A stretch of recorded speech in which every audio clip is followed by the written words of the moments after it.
In one PC ആണ്. ഇതില് Vyapar app install ചെയ്തിട്ടുണ്ട്. അപ്പൊ വിൻഡോ ബേസ്ഡ് ആണ്. അപ്പൊ നമുക്ക് എല്ലാ കാര്യങ്ങളും വ്യാപാർ ആപ്പിൽ കിട്ടുന്നതാണ്. എല്ലാ ഓപ്ഷൻസും അവൈലബിൾ ആണ് ഇതില്. അപ്പൊ ഇതാണ് നമ്മൾ അതിന്റെ ഹോം സ്ക്രീൻ ആയിട്ട് വരുന്നത്. അപ്പൊ ഇത് വളരെ എളുപ്പമാണ്, എല്ലാവർക്കും ഉപയോഗിക്കാൻ പറ്റുന്നതാണ്. എല്ലാ ടൈപ്പ് ബിസിനസ്സിനും ഇത് ഉപയോഗിക്കാൻ പറ്റുന്നതാണ്. അപ്പൊ ഇതൊരു സ്ലിം PC ആണ്.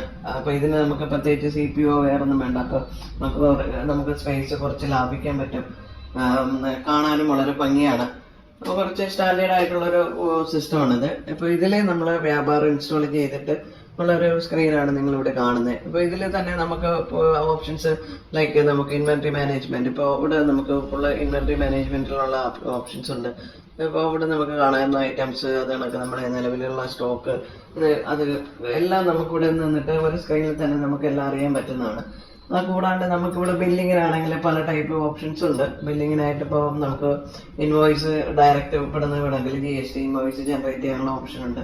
അപ്പോൾ അവിടെ നമുക്ക് പാർട്ടീസിനെ ഇവിടുന്ന് സെലക്ട് ചെയ്ത് നമുക്ക് പെട്ടെന്ന് ഇവിടെ നിന്ന് തന്നെ ഐറ്റംസ് ഒക്കെ നമുക്ക് ഇവിടെ സെലക്ട് ചെയ്ത് ബില്ല് ചെയ്ത് കൊടുക്കാനൊക്കെ ഉള്ള ഓപ്ഷൻസ് ആണിത്. അത് കണക്ക് പല ടൈപ്പ് പല ഫോർമാറ്റ് അവൈലബിൾ ആണ്. നമുക്ക് ഇതെല്ലാം കസ്റ്റമൈസ് ചെയ്ത് എടുക്കാനും കൂടി പറ്റുന്ന ഒരു ടൈപ്പാണ്. അത് കണക്ക് നിങ്ങൾക്ക് തന്നെ നിങ്ങളെ കളറ് കാര്യങ്ങളെല്ലാം നിങ്ങൾക്ക് മാറ്റി കൊടുക്കാം. ഫോണ്ട് സ്റ്റൈലെല്ലാം മാറ്റാൻ പറ്റുന്നതാണ്. വളരെ പ്രൊഫഷണൽ ആയിട്ടുള്ള ഇൻവോയ്സ് നമുക്കിവിടെ ജനറേറ്റ് ചെയ്യാം. പിന്നെ കൂടാണ്ട് നമുക്കിവിടെ 100 കണക്കിന് റിപ്പോർട്ടുകൾ അവൈലബിൾ ആണ്. നമുക്ക് GST ഒക്കെ വേണമെങ്കിൽ ഡയറക്റ്റ് നമുക്ക് തന്നെ ഫയൽ ചെയ്യാനൊക്കെ ഉള്ള ഓപ്ഷൻസ് ഉണ്ട്. എല്ലാ ടൈപ്പ് ഫോർമാറ്റും ഇതിൽ അവൈലബിൾ ആണ്. ബാലൻസ് ഷീറ്റ്, ട്രയൽ ബാലൻസ് തുടങ്ങി എല്ലാം ഇതിൽ കിട്ടുന്നതാണ്. നമുക്കിവിടെ പർച്ചേസിന് വേണ്ടിയിട്ടൊക്കെ ഉള്ള എല്ലാ ഓപ്ഷൻസും ഇവിടെ അവൈലബിൾ ആണ്. ഇതിൽ നമുക്ക് ഫാസ്റ്റ് ആയിട്ട് ബില്ല് ചെയ്യാനൊക്കെ ഉള്ള ഓപ്ഷൻ ഉണ്ട്. അതായത് നമുക്ക് ഇതിൽ തന്നെ വളരെ ഫാസ്റ്റ് ആയിട്ട് നമുക്കിപ്പോൾ ഐറ്റംസ് ഒക്കെ സെർച്ച് ചെയ്തെടുക്കാനൊക്കെ നമുക്കിവിടെ ഒരുപാട് ഓപ്ഷൻസ് ഉണ്ട്. ഇപ്പോൾ ഇതിന്റെ ആദ്യത്തെ ലെറ്റർ കൊടുക്കുമ്പോൾ തന്നെ നമുക്ക് അതിൽ തുടങ്ങുന്ന ഐറ്റംസ് നമുക്കിവിടെ കാണാൻ പറ്റും. അപ്പൊ അത് നമുക്കിവിടെ ഇങ്ങനെ സെലക്ട് ചെയ്യാം. അതൊക്കെ നമുക്ക് ഇതിന് വേണമെങ്കിൽ നമുക്ക് ക്വാണ്ടിറ്റി കൂട്ടാനോ കുറയ്ക്കാനൊക്കെ വേണമെങ്കിൽ നമുക്ക് എല്ലാം ഇതിനകത്ത് ഓപ്ഷൻ ഉണ്ട്. അത് കൂടാണ്ട് നമുക്ക് ബാർകോഡ് വെച്ചിട്ട് ചെയ്യാനായിട്ട് ഉള്ള ഓപ്ഷനാണ്. അപ്പൊ അതെങ്ങനെയാണ് ബാർകോഡ് ബില്ലിങ് ചെയ്യുന്നത് നോക്കാം.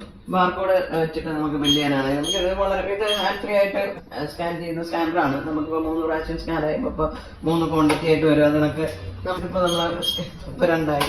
അപ്പൊ എത്ര പ്രാവശ്യം സ്കാൻ ആക്കുന്നോ അത് ക്വാണ്ടിറ്റി ഇങ്ങനെ കൂടി വരും. നമുക്ക് കുറച്ച് ദൂരേക്ക് നിന്നിട്ട് തന്നെ നമുക്കിത് സ്കാൻ ചെയ്യാൻ പറ്റുന്നതാണ്.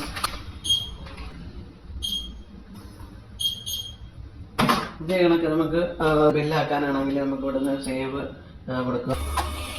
ഇത് കണക്ക് നമുക്ക് ബില്ല് പ്രിന്റ് ആയിട്ട് വരും. ഇതിൽ തന്നെ പല ഫോർമാറ്റ് നമുക്ക് അവൈലബിൾ ആണ്.